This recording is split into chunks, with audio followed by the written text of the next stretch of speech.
સંસદના બંને ગૃહમાં મહત્વના વિધેયકો પર આજે ચર્ચા. લોકસભામાં 2 અને રાજ્યસભામાં 1 વિધેયક પર ચર્ચા અને પસાર કરવા માટે સૂચિબદ્ધ. તો પારદર્શિતા વધારવા જન્મ મૃત્યુ નોંધણી સુધારા બિલને મંગળવારે સંસદમાંથી મળી મંજૂરી, જ્યારે વિનિયોગ વિધેયક ચર્ચા વગર લોકસભામાંથી પસાર.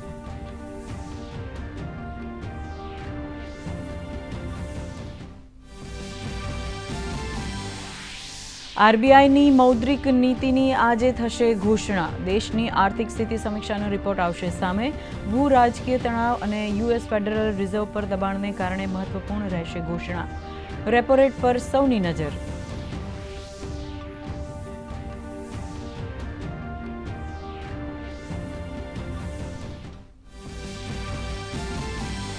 યમન નજીક લાલ સાગરમાં ભારતીય જહાજ પર હુમલો. તમામ 13 ભારતીય નાગરિક સુરક્ષિત.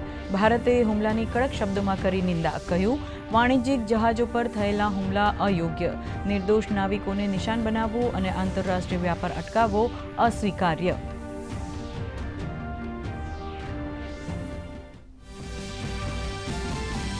પશ્ચિમ એશિયા સંઘર્ષ વચ્ચે ઈરાન ઓમાનની હોર્મુઝમાં નવા રસ્તા પર વાતચીતમાં પ્રગતિ. અમેરિકાના વિદેશ મંત્રીએ આ અંગે આપી જાણકારી. તો પેરુગ્વેના વિદેશ મંત્રી રૂબેન રામિરેઝ લેઝકાનો સાથે પરમાણુ સહયોગ સંબંધિત એક સમજૂતી કરાર થયા પર હસ્તાક્ષર.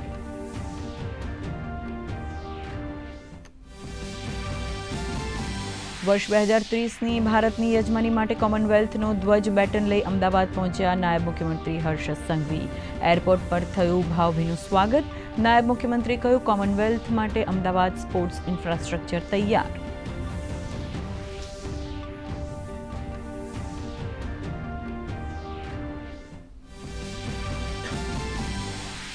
સાયબર ગુનાઓ સામે વધુ સજ્જ બનશે ગુજરાત. રાજ્ય પોલીસ વડાએ સાયબર સેન્ટરમાં તપાસથી લઈ 1930 હેલ્પલાઇન સુધીની સેવાઓની કરી સમીક્ષા.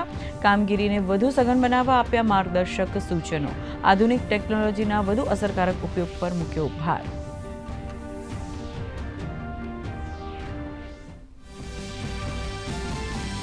રાજ્યમાં વરસાદે લીધો આંશિક વિરામ. રાજ્યમાં સિઝનનો અત્યાર સુધી 18% વધુ વરસાદ. આગામી 7 દિવસ ભારે પવન સાથે વરસાદી માહોલ રહેવાની શક્યતા. આજે વડોદરા, છોટાઉદેપુર સહિત દક્ષિણ ગુજરાતમાં સામાન્ય વરસાદી ઝાપટાનું અનુમાન.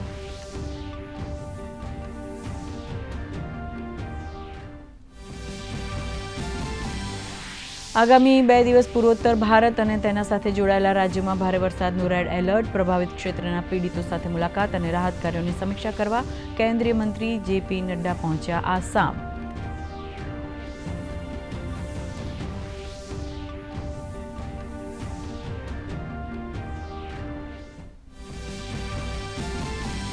અને નવી દિલ્હીના ઇન્દિરા ગાંધી ઇન્ડોર સ્ટેડિયમ ખાતે 17 થી 23 ઓગસ્ટ દરમિયાન યોજાશે બેડમિન્ટન વર્લ્ડ ચેમ્પિયનશિપ. સ્પર્ધામાં પીવી સિંધુ અને સાત્વિક ચિરાગ સહિતના દિગ્ગજ ભારતીય ખેલાડીઓ લેશે ભાગ. આજે થશે ડ્રોની ઘોષણા.